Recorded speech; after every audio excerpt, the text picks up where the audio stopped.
Welcome everybody to episode 9 of the Ravine Rundown podcast with me, Miguel Navarro, and my boy Serge. Serge, how are we feeling? Haven't been on in a while. Got a lot to talk about.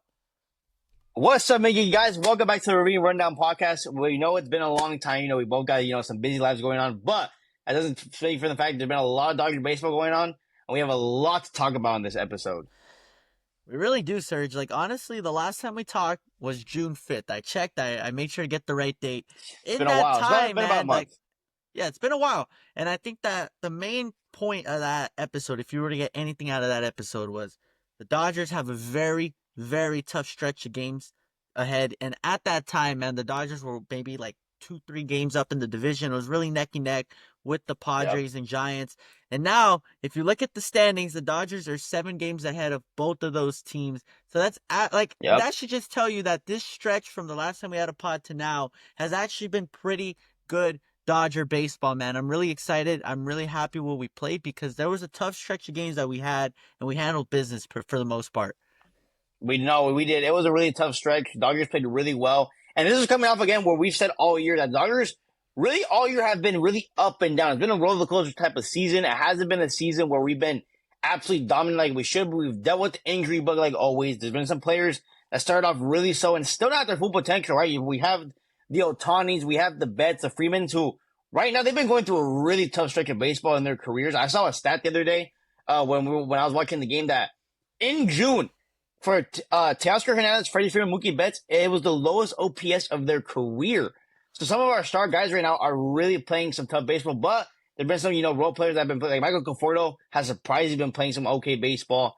A lot of guys have been coming up here playing some okay baseball. So, again, it's been a really tough up and down season, but we're still winning. We're 7 games up in the division, so, we've been playing okay baseball. Yeah, what I'd call this stretch is honestly survival. Considering a lot of our guys haven't been their best, considering all the injuries. To gain 6 games in a division in a month against some really good teams, I love to see it. I want to go ahead and recap all these series. I'm just going to go ahead and all the series that we missed out on. The Dodgers would lose 2 or 3 against the Cardinals. They would win 2 or 3 against the Padres on the road. Then they would take 2 or 3 against the Giants. And then that infamous Padres series in Dodger Stadium, the Dodgers took 3 or 4. So I want to stop there. I think that stretch where we took 2 or 3 against San Diego, took 2 or 3 against the Giants, and then took 3 or 4 from San Diego, that really made or broke our season. That was just good baseball. We really showed up in probably the most important stretch of games. Because look at that, man. We played our division rivals that were neck and neck with us 10 games. We could have lost 7 of those and been out of first place. It was a very important stretch because again, we went 7-3 in that homestand, and if we would have went 3-7, it'd probably look a lot different. Now, luckily, the Padres and Giants have fallen off a bit. They have not been playing good baseball at all, which right now that we're playing that survival baseball, it's really helped us out in keeping that lead in the division. But again, it's just been, very up and down. But that was a great stretch. I was at that last game, the 4th game where the brawl happened. Padres, man, they soft, man. Padres, they soft. Throwing at the Dodgers, they just hate us, man. They just hate us. And that whole series, it started with Andy Paez, and then they threw at Shohei Ohtani. Bro, that Robert Suarez, bro, that was so soft, bro. 100. So you're lucky Ohtani's a respectful guy. Because, bro, if that was anybody else, bro, that was Munciy, Paez, bro, we would have saw a full-out brawl, bro. Oh, yeah, for sure. I want you to save that, Serge, because when we get through this, I want to just kind of cover the most important parts of the stretch. Definitely going to get into that. The Nationals, we would go on to take 2 or 3 against them. Then we swept the Rockies. So the Dodgers just got really hot in that period. Yeah, we did. Right there, man, from June 9th to June, you can even say till the 29th, great baseball. We took 2 or 3 from the Royals in that stretch. And to cap it off, to finally catch up, we swept the White Sox. But then we got swept by the Houston Astros, which we are going to save for our next talking point. But Serge, for now, I want to talk about the most important parts of the things we missed in this time. I definitely think I want to start with the San Diego Padres and the drama that we had with them. Do you have any comments on that? I know you gave us a little taste of it right now, but anything else you want to add? It was a fire race, and we know, man, when it comes to Dodgers, it's almost like our all-time rivals was going to be the Giants. That's history. They came from New York to California, but now, and today, President 2025, since 2022, 2021, right? Manny Machado, Fernando Tatis Jr., Donald Burgos, all those guys, those have been our rivals for the past at least 5 years when the Padres got good. And this season, it made it very, very, very hot. Boiling points got thing, right? We had beat them 3 straight games, and then they come into our house, Dodger Stadium. On Monday, they hit Andy Paz. Andy Paz did not like that at all. Then they hit one of their guys. I forgot who the Dodgers hit. And then they start hitting Ohtani. Then they started hitting some other people, and it just completely boiled over. And honestly, the aggressor of the situation wasn't even the players. It was Mike Schill. Mike Schill don't like the Dodgers. He's still upset and butthurt from last year when we beat him in the NLDS. Last year he was talking a lot of, crap. And this, and Dave Roberts, bro, stood his ground, bro. Said, you ain't gonna disrespect me and my team on my home territory like that. And they got at it. And it really, now these two teams this really said that we do not like each other. These two teams hate each other, whether it's the fans, whether it's the players, whether it's the managers. These two teams, these two organizations, it's going to be a dogfight bloodbath for the rest of time, however long this rivalry continues. But this past series, bro, really cemented that these are our rivals and we do not like these guys. And we have 2 series coming up with them in August. And I can't wait to see what happens in August. Because I'm expecting another brawl. And I'm expecting a full-out brawl. Because, again, there's been a lot of trash talk. There's been a lot of things. We have Manny Machado, saying, oh, Dodgers better light your candles. Fernando Tatis Jr. better be healthy. All this, and that. So, man, ever since, 2022, man, it's been a complete bloodbath between these two teams. And it really, really cemented itself this past series. Yeah, man. I think you said best. I definitely think that, especially if we get to August, and right now we're, 7 games up in the division. Yeah. The Padres are fighting for a wild card spot. It could get ugly fast for them. And if we get to that point in August where they're on the outside looking in at a wild card spot, nowhere close to the division, and there's some fieriness already with us, I think it could get really ugly. I think if they're out of the race and they feel so down that they feel like the only way they could get back at us is maybe getting in a fight or throwing at our players, that's what's going to lead to something crazy. But I do want to talk about kind of the situation, like Serge said, it kind of started with Pages getting hit, and he took exception to it in game 1. I'm going to be the first one to say it. It definitely wasn't intentional. Dylan Cease doesn't seem like that type of guy. But I definitely think that there was already some bad blood. He gets hit in a weird spot. Maybe some frustration kicked in early. And then for them to go out and hit Pages again the next game. And that's the one that kind of really set it off. Because then I'm like, okay, that's weird. We threw Tatis in a little bit. He kind of does his Fernando Tatis acting job, throws his body. He's on the ground. He didn't even get hit. Like, we know what we're going to get from Fernando Tatis. He's a clown. Like, the guy's an absolute clown. I think that the Padres in this series against the Dodgers just proved how embarrassing they are to the sport. Not even, they just embarrassed themselves. They lost 3 of 4. They were trying to start fights when we were clearly not trying to throw anything intentional at them. Tatis, in some of these situations, wasn't even getting hit. It just was close to him. And if you really want to analyze it super close, these are up and in fastballs that if Fernando Tatis closes his hip, closes his shoulder the way you're supposed to close when there's an up and in pitch, instead of offering at the pitch, he probably doesn't even get hit. I think no one's talked about that. In most of those, he's literally offering at the up and in pitch, and he's putting his hands and arms away.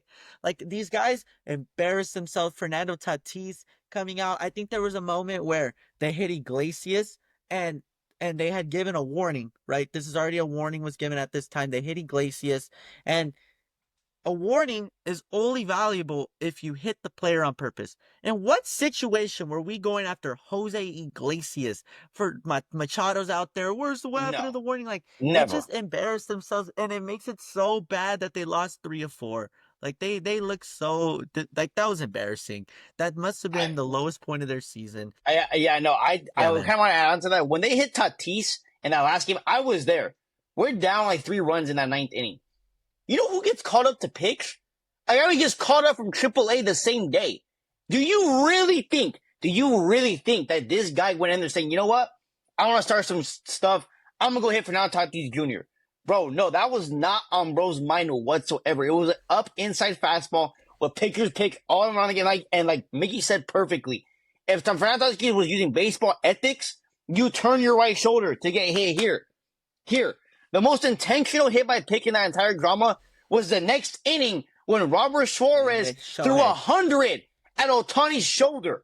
And that was intentional. Twice. They hit him twice. They did. That was twice. So Dodgers was not intentional at all. It was baseball. Yes, hit by pitchers are part of the game. Inside pitchers are part of the game. But the Padres, they are. And see, this is why the Padres don't ever work. Back in 2020, this is a little off topic, but their team chemistry has never worked. They have too many individual egos. like the Machados, the Tatis Juniors, all these guys. They think that they're big, bad, and strong, and they never work as a team. They're all individual egos. And again, like you said, why would the Dodgers want to hit Jose Iglesias, a bench player? Why? Why would we want to hit Jose Iglesias? No. But yeah, like you said, I think it was frustration. They only won one game against us in the 7 games. They weren't playing good baseball at all. And what did the Padres do?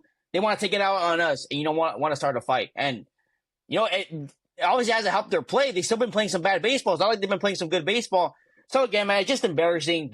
They show that they're really soft as a team. That whole organization, the players, the manager, Mike Schill, bro, that bro is soft. That bro is soft. I get it. You want to defend your players, but bro, you clearly knew that you were in the wrong here. You were throwing at us. We were not throwing at you. Like, come on, let's be serious here, dude. So again, it's a complete bloodbath between these two teams. I can't wait to see this in August. It's going to be amazing. I wouldn't see if we faced them in the playoffs, but if we face them in the playoffs again, man, be ready, bro, because it's going to be a dogfight. So yeah, Serge, I think you said it best. The Padres just showed their true colors. I think it's just the span. You kind of gotta get in their head, understand what's so poverty about this team, and you can understand it, man. You lose to us in the NLDS, high pressure series. They came in, feeling confident because the Dodgers had their postseason woes. They got us back in 22. I mean, they're up 2-1 at home. All they got to do is score. They go 24 scoreless. They lose. Yep. We kick their butt. We go on to win a World Series, which their franchise has never done in the history of their entire franchise, like no matter what. And then we beat them 2-3 at their home. We play them again. We bully them around. We get a little upset, and they want to try to start playing that beanball game. We beat them at that because they embarrassed themselves.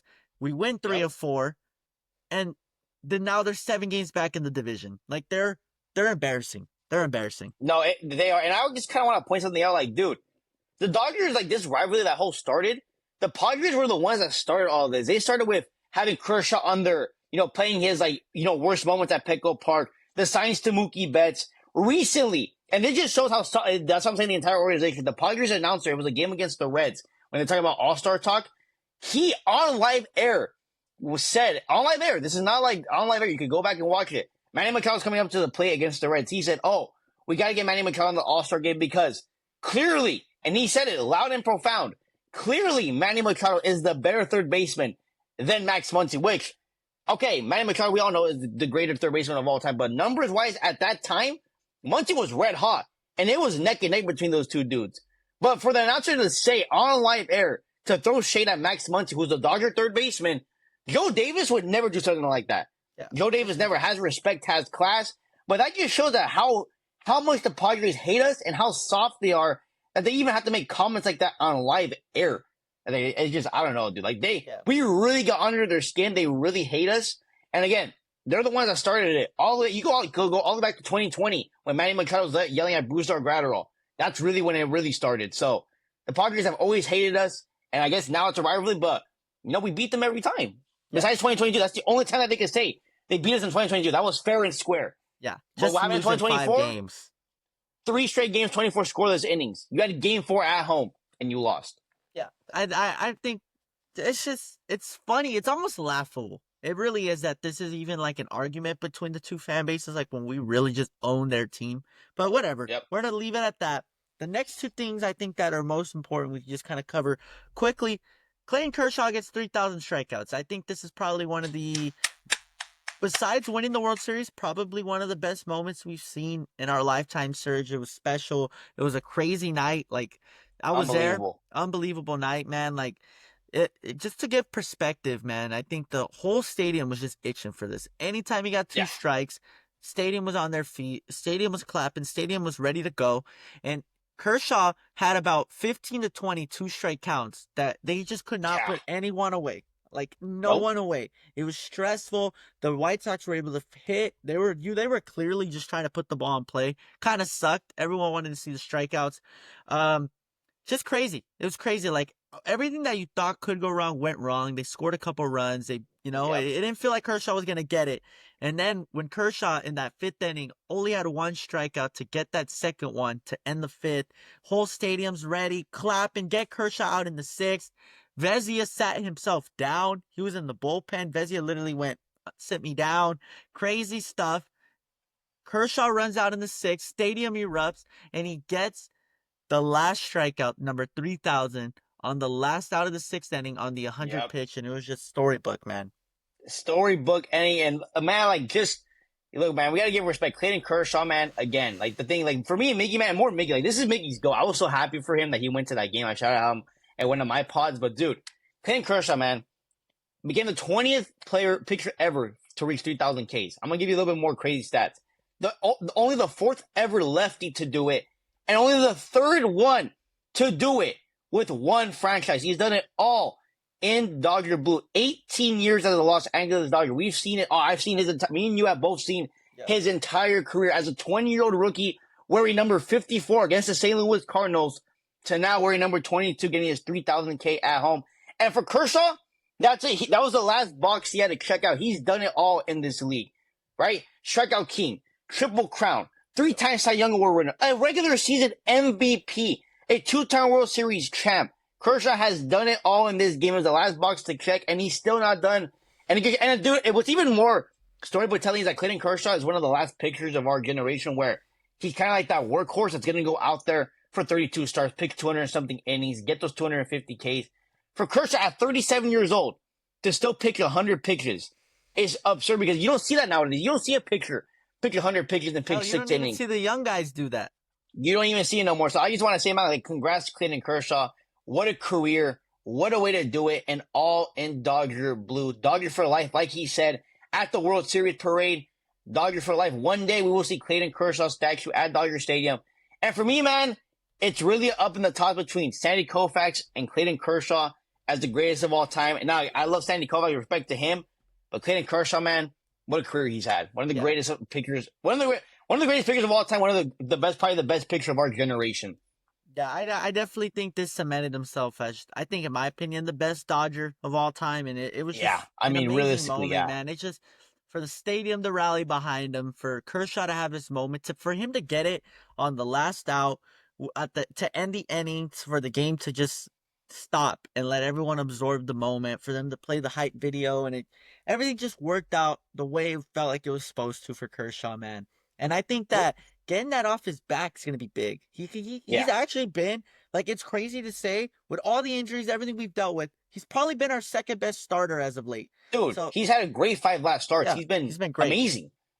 Yeah. And I just want to say, man, I wasn't there, but like, you were there, but I can imagine how it was there. But I was watching it, on my phone, and bro, when he got the last strikeout, he didn't cheer. He didn't go crazy. He walked off the mound, stopped in front of the dugout, and then just tipped his cap and went like this to his family. Bro, that was emotional, man. That meant something to me. That meant something to me, bro. It was just storybook ending, man. Again, man, like his wife that was there. And then I think about Kershaw, he's a player, right? We have a lot of MLB players, a lot of players around the league that, get into, drama and, stories and this. Kershaw, man, a family man, but it was his wife since he was 16 years old. Has his 4 kids, never been into drama, never been into the stories and news. He's just gone out there, pitched every 5th day, and just absolutely dominated at his craft. And again, man, it's emotional, man. It was a great thing. Great. I can't believe you were there, Miggy. I'm so happy for you, bro. Again, that's your go. I was like, bro, the boy Miggy is there. He saw it live. You'll remember that forever, bro. That's a memory you'll never forget. That definitely will be, man. It was just like so much. That was just probably the best atmosphere of a game I've been to, but that wasn't a playoff game. Like, it just, everyone knew it. Everyone knew why they were there, man. Everyone. I can imagine it was unbelievable. No one cared if we won or lost. No one cared. We just cared that Kershaw got 3,000. And, bro, for him to get at Dodger Stadium, like, it was perfect, bro. And then what makes it better is the Dodgers still were able to come back and walk it off. So that was really the icing on the cake in the game, man. That was awesome. But, yeah, man. Unbelievable. So I think this is perfect to segue into the next, I think, big thing is in that game, right before Kershaw gets number 3,000, Max Munciy sadly goes down with an injury. Man. Reports are it's going to be about, I'd say, like 6 weeks, I think they said. And Munciy had probably been our best hitter considering just everything that's been going on. He was our most red-hot hitter. Ever since he put those glasses on, he became an absolute beast. He's been playing great defense. He's hit, 13 homers. He's been our RBI machine really for us good this year. And for him to go down, knowing that the Dodgers were already kind of struggling with figuring out the lineup and still that question if we need another bat. It's big, man. And now we need guys like Miguel Rojas and Kike Hernandez to possibly step up into third base, Serge. So what are your thoughts on that?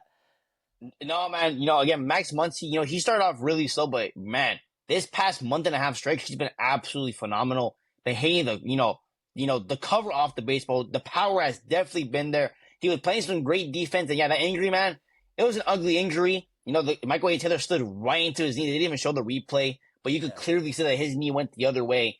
I never seen Munciy grimace like that. He's a pretty tough guy. I mean, he was yelling. He was grimacing. I mean, it hurt. It looked like it hurt. Couldn't put any pressure on it. My initial thought was like, bro, this might be ACL. I was like, Munciy might be gone. The same but after the MRIs and stuff, they said that there's no major structural damage, that it's most likely a sprain of the knee. So like they say, he's going to be out probably 6 weeks. 6 weeks, which again, that's really lucky. Again, I thought it was like an ACL tear that, we weren't going to see Munciy again. But he's probably going to be back in the next couple of months. And yeah, Miguel Rojas and Kike Hernandez just have to step up at third base. And we're going to get into the topic a little bit later, but I'll bring up that third base situation again. You probably know what I'm talking about.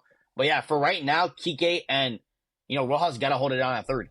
Hold it down at third. Except that, can we even really rely on these guys? Kike has been a negative WAR player this year. He's batting 195. Miguel Rojas is actually swung the bat pretty well as of late. He's batting 246. I think he gets more hits. He's a little bit more consistent than Kike with the bat, which is kind of weird to say because Miguel Rojas isn't really that good with the bat either. And I feel like I'd expect Kike to step up more. But no, Rojas is a much better defender, I'd say. And I don't know, man. I just don't know if he's going to be able to hold it down for 6 weeks, though. I just don't see a world where that happens. And like Serge kind of insinuated right now, is there is a trade deadline coming up, and I think that could lead to a potential move, especially because Muncie's probably not going to come back after 6 weeks and play every day on that knee, just be the same old Munciy. It's going to take him some time to get used to. This is more like an 8-week thing. So I just don't see a world where Kike and Rojas can hold it down for, 2 months. And I think the other option that's kind of been floated around is, can Kim play a little third? Can Edman play a little third? I don't think those guys have the arms to do it. I don't think they have the builds to play third. It's just, I feel like we're in a tough spot because the guys that we feel like should step up into that role, Kike and Rojas, I just don't feel like I can trust them. And the guys I do feel like I can trust, can they even really play third at a high level? Well, when we talk about Rojas and, Kike, they've been, pretty bad this year. Mickey Rowe defensively is always going to have the glove. Kike, honestly, is really good with the glove as well. But the offensive production is not there with those two guys. And then when you talk about Edman, of course, plays short. I think he can handle probably a third probably fine. But he's another guy that the offense hasn't been there the past couple months. And then Kim, he's been really good with the bat. But I don't think he could play third at an effective level defensively. I don't think he's strong enough with that arm. So yeah, we're in a puzzle right now. But this makes the Dodgers trade deadline very interesting because we were going into it a month ago when we talked about this saying it's pitching all day. Now the third base is in the equation. Yeah. So Andrew Freeman and Brandon Gomes have a lot of work to do this trade deadline. They got to figure out what they want to go after, but it's going to be interesting, man. But yeah, for Kike and Miggy Rowe, not the best ideal situation to be holding down the next 8 weeks if it's that long, which, like you said, it's probably going to be that long. It's the knee injury. That's not a quick recovery process. So, you just hope that those guys can hold it down and they could, find something. They can find a spark offensively. Because again, defense, I think it's going to be fine. But it's the offensive production. Losing Munciy without offensive production is really going to hurt this lineup. Especially when guys like Teo and Ohtani and Freeman and Betts are not doing good offensively. And honestly, I think that's a really big problem. Those guys have been really bad, Miggy. Really bad. I've been watching the games. They've been really bad. Mookie Betts has been terrible. Right, Mookie definitely probably I think his OPS is barely scraping 700. 706. Right now. Yeah, man. 706. It's been bad. He has swung the bat a little better as of late. Yeah, he had a couple home runs, but it's just been bad. Yeah. I wouldn't say it's been good, but it's definitely been better, and it's definitely been improvement. He's starting to find the long ball a little bit more. He's finding the seats a little bit more, which he really hasn't done. I think that a big factor in that is just him not, playing his natural position. And I think that could maybe be a question you throw out there. Man. Maybe it's best we move Mookie back to right. We trade for an infielder at the deadline. There's just a lot the Dodgers can do. I just would like to see a world where someone steps up that we have. And if it's got to be Kim, even though he's actually been pretty good, If it's got to be Kike, I really thought Kike would kind of build off that October last year. He hasn't really been doing that at all. He's been a negative player this year. I just need someone to really, find it within himself. Because if not, we'll just go look at the trade market and we'll replace you guys. I think it's coming down to someone having to step up, someone having to slide in, and someone having to play good. Because right now, like Serge said, with the offense being as down as it has been, we need a guy to step up in that lineup, man. If it's got to be Conforto, it's got to be someone. Someone's got to do it. No, no, like you said, someone needs to step up, and it's got to be those core four, man. Shohei has to step up offensively. He's the guy. He's the guy that gets it all going. Mookie Betts needs to step up. Teoscar Hernandez, where has he been? He needs to step up in a big way. Freddie Freeman, he's been there. He had the walk-off hit a couple days ago. But 5-5 Freddie has not been 5-5 Freddie this season, and again, Edmonds got to step up in the big time. Kim has been playing okay. Michael Conforto has shown some life, but again, we don't believe in Michael Conforto, but he got to do something at least. But I really think it's those four guys that really need to step up. When those four guys are going, this team thrives in a big way offensively. And again, this NBA trade, not NBA, this MLB, this trade deadline for the Dodgers is going to be very, very interesting. Again, we're looking for a third baseman. We're looking for maybe another infielder. We're looking for relief help. We're looking for starting pitching. I'm expecting the Dodgers to have a very busy trade deadline this season.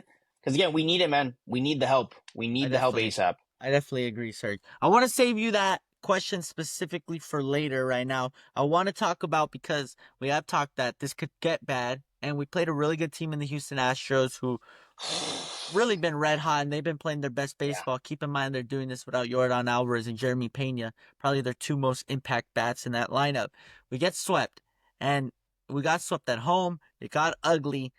Ugly. The first game we lost 18-1. I kind of just in my mind pretended that game didn't happen. Then we lost 6-4 in a game I feel like we definitely should have won. We should have held down, which we didn't do. And then we kind of just had a stinker on a Sunday afternoon game and lost 5-1. Serge, is there anything you saw from this game that you kind of want to add? This whole series, man, the bats offense was completely dead. The bullpen gave up 21 runs. That cannot happen. Yeah. I mean, like, why are we still throwing out guys like Noah Davis and Ben Conspirius? Like, it's just, bro, it can't happen, man. It can't be like that when it comes to in October. Like, it can't. And this bullpen, Miggy, has been our weakest link all season. We've seen it all year. These guys have blown a lot of games, have given them a lot of runs. And as of late, the bullpen was really good. But this series, bro, the Astros came into that. Look, I'm not going to sugarcoat it. We all know we hate the Astros. They're cheaters. But I'm not going to sugarcoat it. They came into L.A. and they destroyed us. They played some great baseball offensively. They outscored us 29-6. At home. I mean, it can't happen, Miggy. This was the worst series of the year. Really embarrassing. They got to turn it around. Got to turn it around ASAP. That bullpen needs to be better. And again, it just comes back to the injury bug, bro. We're like, no, not everybody's healthy. And we're just throwing guys out there like Noah Davis to give up 10 runs in the inning, bro. Like that. It's laughable. It's really laughable, bro. Like it's bad. Like this series was really embarrassing. Like really, really embarrassing. Especially for it to happen at home. Like, bro, how do we lose 18-1 on 4th of July, bro? Those people spent their hard-earned money to go out there and enjoy a 4th of July, and we give them that. And then the worst part is, they had to pay a little bit more for that fireworks show. Exactly. 18-1, Miggy. I turned it off in the 6th inning. Enjoy the fireworks show with that, like knowing that. I turned it off in the 6th inning. I didn't even watch the game. Dude, I'm those firm believers where I never leave a game early. I watch all 9 innings. Bro, but that might have been the one game where I would have left early. But then you don't get the fireworks after. Bro, like you said, how do I even enjoy the fireworks? You can't even enjoy that. After we just got destroyed 8, and I'm like, okay, the weekend we're going to bounce back. And they didn't bounce back. The offense was completely dead. I don't know if they got hung over 4th of July or what. I don't know, bro, but it was bad. It was honestly a really bad series. It was bad. It was ugly. Was definitely our worst baseball played all year. But Serge, I actually offer a different perspective on this series. For once, I'm gonna actually be positive. Wow. We just positive Miggy in the chat, guys. Ready, guys? Ready? We started the podcast talking about how good our month of June was, how hot we've been, how we were able to run away with the division. Who cares? We lost this series. Who cares? We got swept. Yeah, it sucks it was at home. Yeah, it sucks that we went to Astros. Obviously, obviously the competitive side of me was like, dude, go kill these guys. Hit Altuve in the back if you have to. Like, didn't happen that way. But listen, we just came off our best series of the season. We just lost our star third baseman. Our star third baseman. We lost them. We played a good team who's been probably the hottest team in baseball. I'm not even mad we got swept in this series. I want us to mentally wash this series from our brain. This series didn't happen. This series didn't happen. Yeah, the Astro fans honestly talk just as much as Padre fans. They kept bringing up 2017. That was a weird thing. Can we talk about that?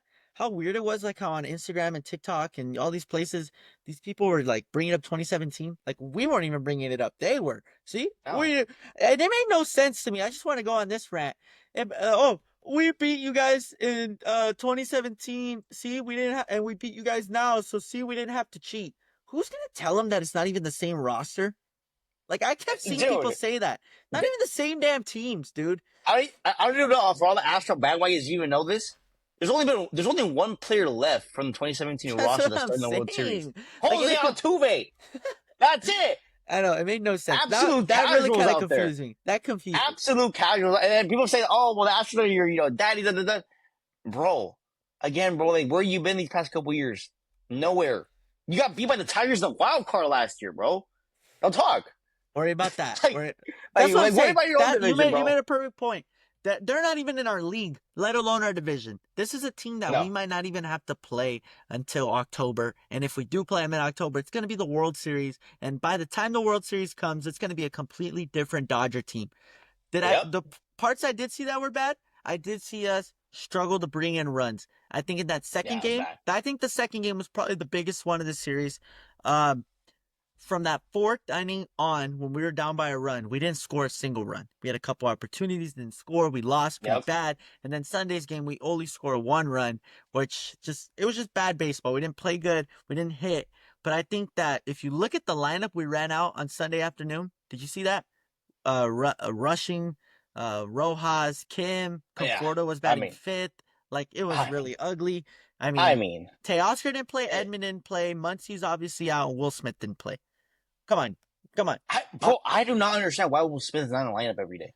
Like, I think it's just he's our best hitter. I agree, Serge, but I definitely think like he's a catcher. He's in a tough position. It's a hot Sunday day game. Yeah, we already lost the series. I get it, but... You know, like I think that mindset kind of kicks in. But I think that we also lost throwing guys like Noah Davis, and it got ugly fast. And I'm not even mad. If you put that into perspective, look at our lineup in the Sunday night game. Consider all the injuries. Consider who really blew the games in a lot of these. Yeah. I think the only winnable game was Saturday. That was like the one game. Yeah. And we actually saw guys step up. Like Rojas had 3 RBIs in that game. It kind of gave you a little bit of hope to see if Rojas can step up and play third. I'm not really too upset about this series. Yeah, it would have been nice to maybe win one game.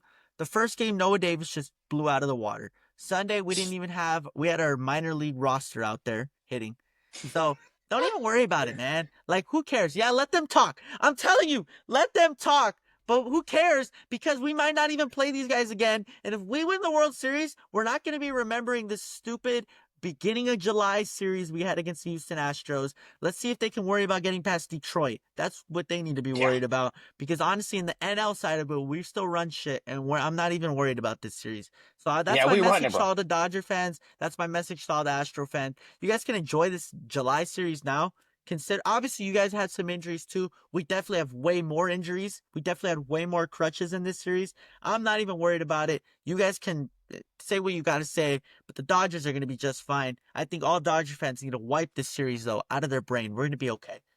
No, I think most definitely. I like seeing the positive side of Miggy. You know, we haven't seen much of positive Miggy in this season, but I like that. You know, like you said, man, the Astros, this was their World Series. Enjoy it. You all want to talk.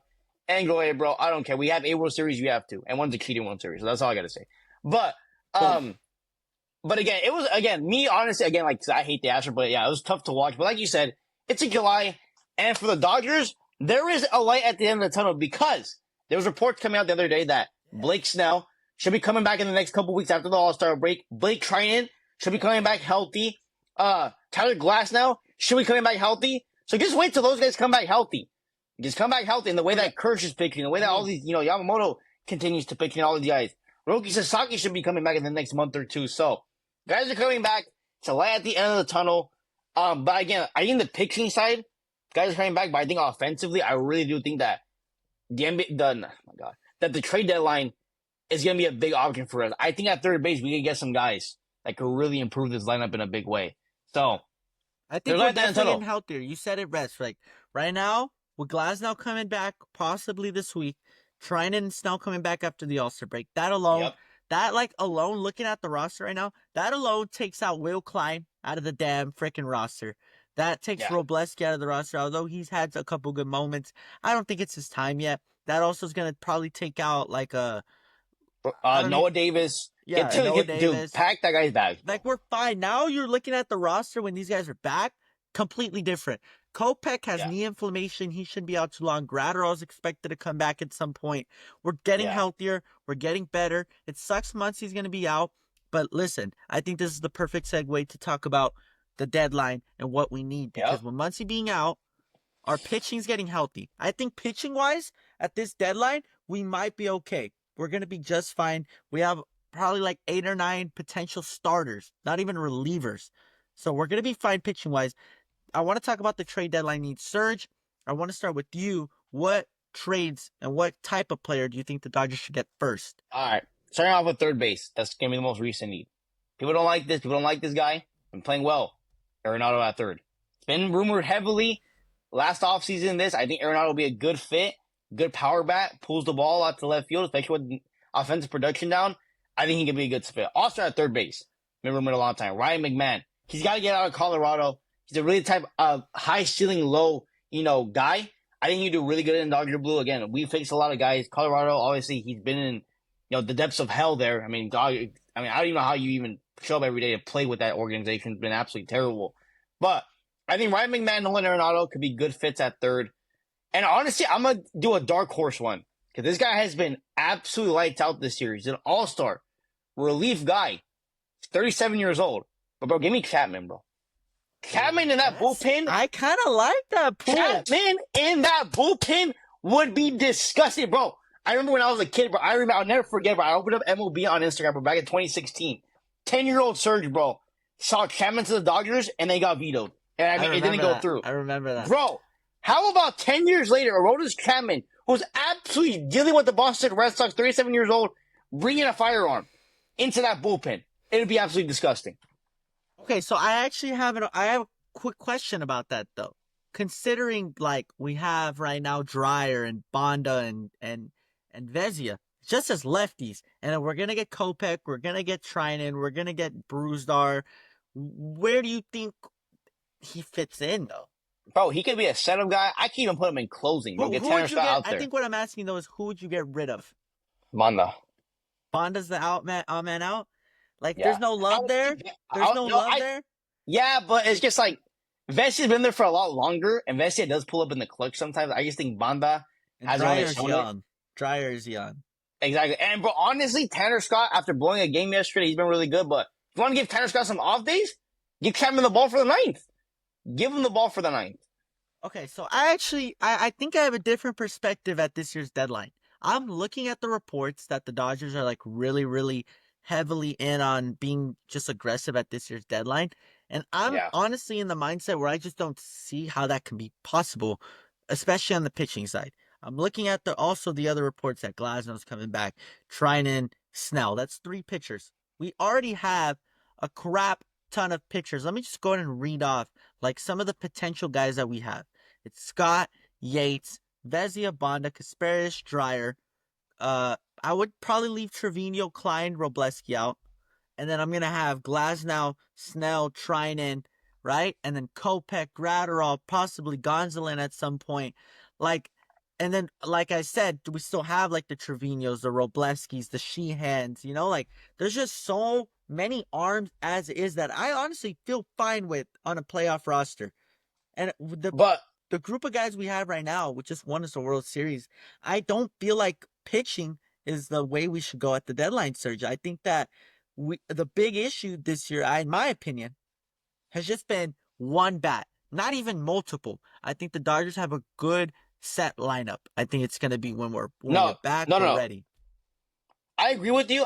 Okay, see, like before Max Munciy and before I found out that guys are gonna be coming back. My thing was starting pitching, but I think now we're gonna stay off the starting pitching market. But I'm gonna ask you, Miggy, in that bullpen, the guys that you just named, how many proven arms are in that bullpen? Dude, I'm trusting in a playoff game. Give me Kopech, give me Gratterall. But if they're healthy, that's the thing though. Like Gratterall's pretty much set in stone back in August or September. Oh, he hasn't pitched in 2 years. The guy has setbacks. But like to be fair, Gratterall he didn't pitch at all last year, and he came out of the bullpen and was actually pretty good in the playoffs. Like his really only work of the season was in the playoffs. Kopech, he's got knee inflammation. He'll be back. And then like Yates has actually thrown the ball well. I think but he's another guy that's dealt with injuries. The only guy that really has dealt with injuries and has been up and down is Tanner Scott. But I'm just saying, I think, guys like the Will Kleins, the Treviños, the Davises, the those are like Sawyers and Dryers. Guys, though. But I'm saying, I think that the Dodgers, for that bullpen, I think we need a bat. That's 100%. So you with losing Munciy, we need offensive production. But I think the Dodgers in that bullpen need a proven arm, a veteran, a guy that can get 1, 2, 3. Because honestly, I haven't seen a lot of ninth innings or innings where we go out there and it's just 1, 2, 3, where we just get it done. Give me the save. Okay. I think Aroldis Chapman, again, dark horse pick. I think he'd be fit, great in that bullpen. He's a lefty. He's a flamethrower. He's throwing the ball really well. He's an all-star selection. I just think I need another proven arm to be comfortable. One more. Again, the Dodgers always have trick up their sleeve, but I'm just saying for my prediction, I think that's a dark horse pick for me. I'll go with Aroldis Chapman. Chapman's your guy. But I just don't see how we could fit everyone in. We're going to have to trade someone then. No, there's going to be trades. There's going to be DFA. Dodgers are not afraid to send people down and DFA people. We've seen that all year. Oh, dude, but I just feel like there hasn't been anyone bad enough to DFA. I think Andrew Freeman, and again, if we're in this dynasty era of the Dodgers that want to win multiple World Series, you need to be out there, be aggressive, and bring in proven guys. Because again, guys like Luke Trevino, Noah Davis, Will Klein, they ain't going to win you a chip. You want proven guys in the areas. So again, man, Andrew Freeman and Brandon Grums do a phenomenal job. They always bring the best guys into the organization. Why? Because you want to win a World Series. So again, I get where you're coming from. There is a lot of guys. There's not enough space. But if the Dodgers are going to have to make some moves to bring in a proven guy to win a World Series, they will do that. Trust me. They will do that. I want to end on this before I kind of get some, just the guy I think I want the Dodgers to pencil in. I'm more in the mindset of just getting the one bat. I think we're good on the pitching side. Because I think we have a lot of depth. Serge, in a playoff series, if our rotation is Snell, Glasnow, Yama, and who am I missing? Kirsch or Sheehan. Let's throw those 5, let's say. Like right now, that's kind of our rotation. And then our bullpen is Scott, Yates, Vezina, Bonda, Kasperius, Dreyer, Trinan, Kopech, Gratterall. Like, you don't think that's more than enough, option? You don't think any of those guys have, you don't think that gets it done? I think that gets it done, dude. No, I do think it gets it done, but it's just, again, got to factor in the injury, but we're barely in July. There's still a long way to October. Again, I just feel like the Dodgers, that's been an area where we struggled all year. And again, like I've said, there hasn't been a guy that I am 100% confident in I could get the job done coming out of that bullpen. There's not a guy where I'm like, dude, the game's saved. I thought that was a guy in Tanner Scott. Tanner Scott has not been that guy. I just think, no, yeah. Well, yeah, but he's injured. He's coming off an injury. His second big injury. I just think, again, in my opinion. You just want a guy that you're hasn't dealt with anything this year. We're going to throw him in, ball game over. I need another proven guy. Okay. Again, I just think if you want to win a World Series, but I just don't want to make that cut. I think the cut of Bonda or someone like that. No, but I don't think it's going to be one of those guys. But again, I just think. Well, we can only have 8 arms in the bullpen. I just don't know how we're going to fit it. But the Dodgers aren't afraid to make moves. We've seen it time and time again. Dude, so it's Bonda really going to rock with us all year just to get cut? Oh, that sucks. Yeah, he got his ring last year. Bro's fine. He's fine. But again, in my opinion, I think the bat, and I think another proven arm in that bullpen. And again, just my dark horse pick, I think Chapman would fit good. Okay. I like it. I like the argument. I think it was a good discussion. I want to just say my piece real quick before we just kind of talk about this real quick and we can end the episode. My guy, get Ryan McMahon. Just stop messing around. Ryan McMahon can play the outfield. He could play second. He could play third. He could play first. He's a You do it 20 all. home run guy. Maybe he's gonna like not be a crazy home or a crazy average guy. He might strike out a little bit, but I think that if you think about what he's doing on a lineup like Colorado with absolutely no protection. Like imagine you Yeah. stick him in with all the stars. It's gonna be a completely different story. Ryan McMahon Yeah. right now is what 12 home runs. He's batting like a little over 200. I think that he's the perfect guy in the Dodger lineup. We need another bat, and I think specifically we need another lefty. So Yeah, no, with Munciy definitely. being out, he can hold down the fort at third. And then if Munciy comes back, we could put him at second. Hell, if Conforto doesn't figure it out, we put him in left. Like you can do a lot of different Bro, things with him. please. Yeah, you could do a lot of different things with McMahon. I think he's the guy.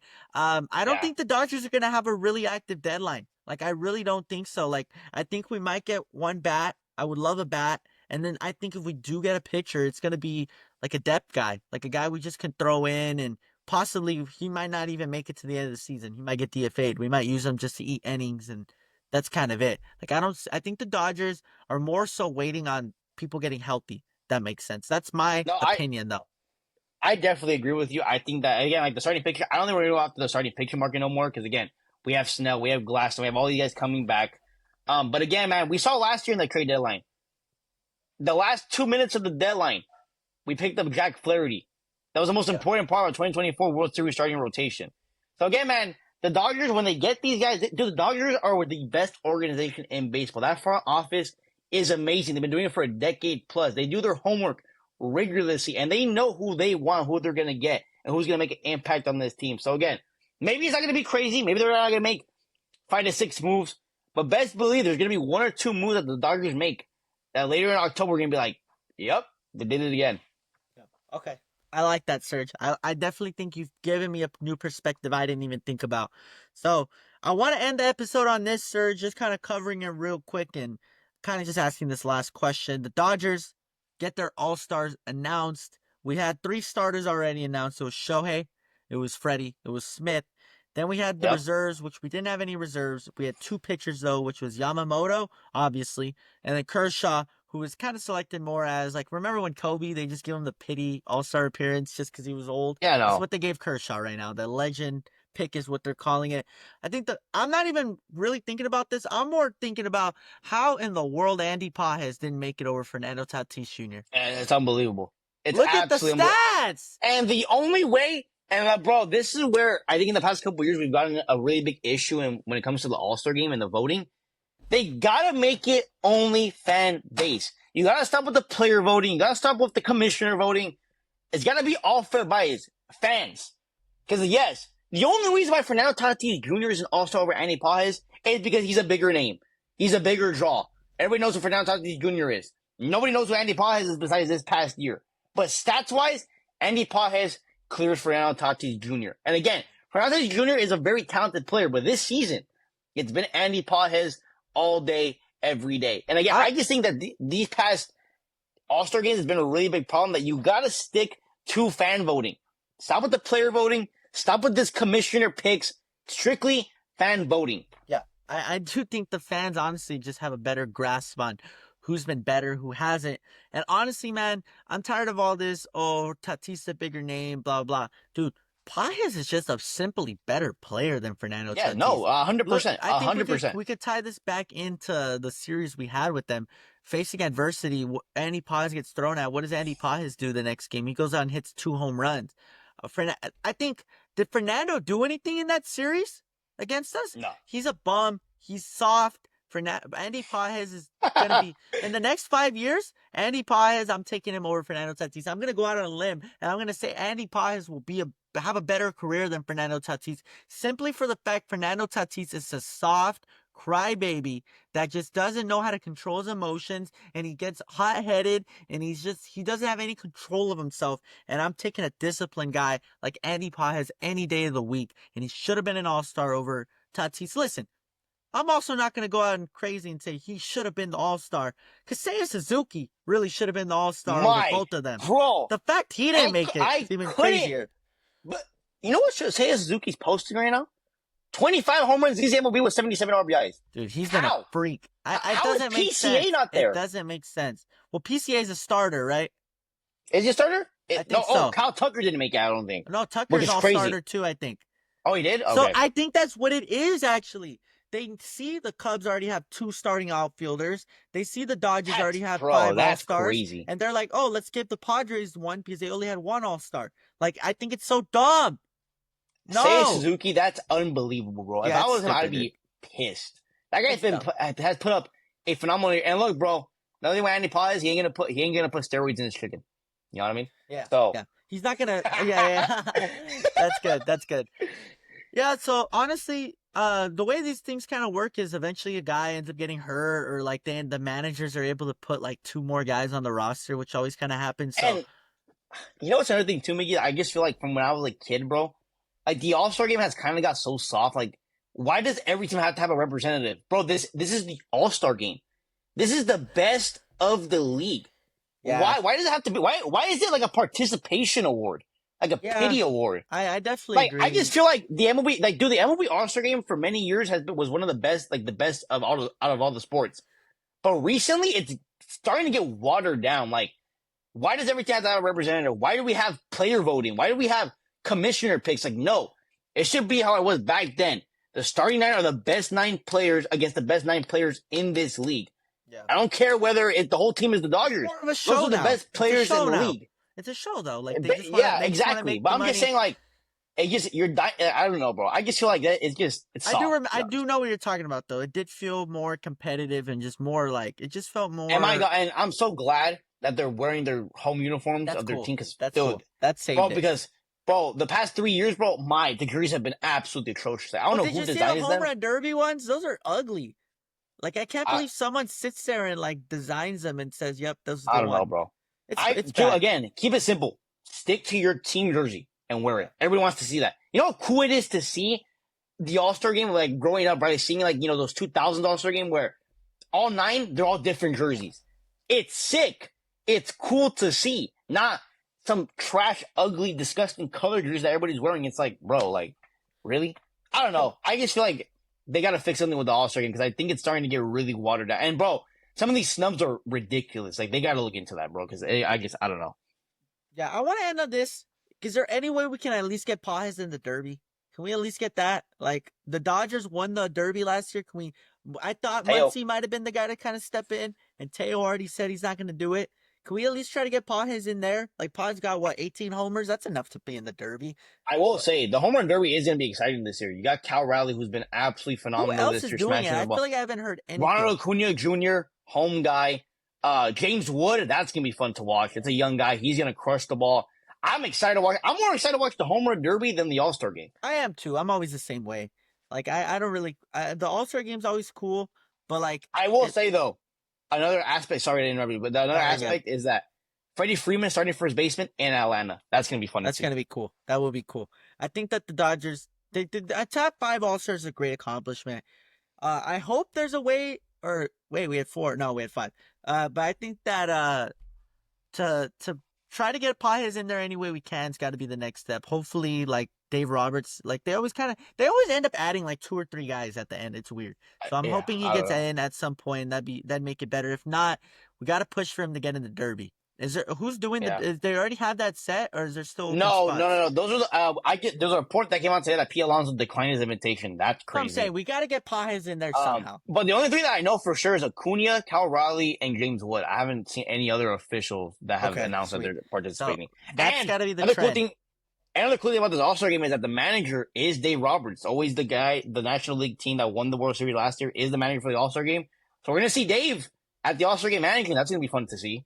Yeah, definitely will. It's gonna be fun, man. A lot to look forward to in the MLB season. I think we're now gotten to the point where baseball is like really gonna start like kicking up. The deadline, the All-Star stuff, the you can actually look at the standings now and it matters. Like, okay, like the wild card here and there. Like, we're in a fun part of the season, so a lot to talk about. Me and Serge are gonna try to stay as consistent as possible. Thank you guys for watching. Serge, you have anything else you want to leave? No, maybe this was a great. I think this has been my favorite episode so far. We talked about a lot of stuff. It was really just our stuff, just letting out our ball knowledge. But again, guys, sorry we haven't been so consistent. Again, me and Miggy, we both have our own lives. We've both been really busy. It's summer, we got stuff going on, but we're gonna try to stay consistent. Hopefully, get another episode in the next week or 2. But thank you guys for watching. And again, it's always the Ravine Run, podcast. If you want our individual podcast, Miggy's at Hanger Pod. I'm at Play by Play Pod. Go check us out. We do a bunch of other content. But again, man, thank you guys for tuning in. And again, stay tuned. A lot more Dodger baseball coming up. And we're turning that page to the end of summer and the best time for baseball. You know what's going to happen. Yes, sir. Yes, sir. Thank you guys for watching. Thank you guys.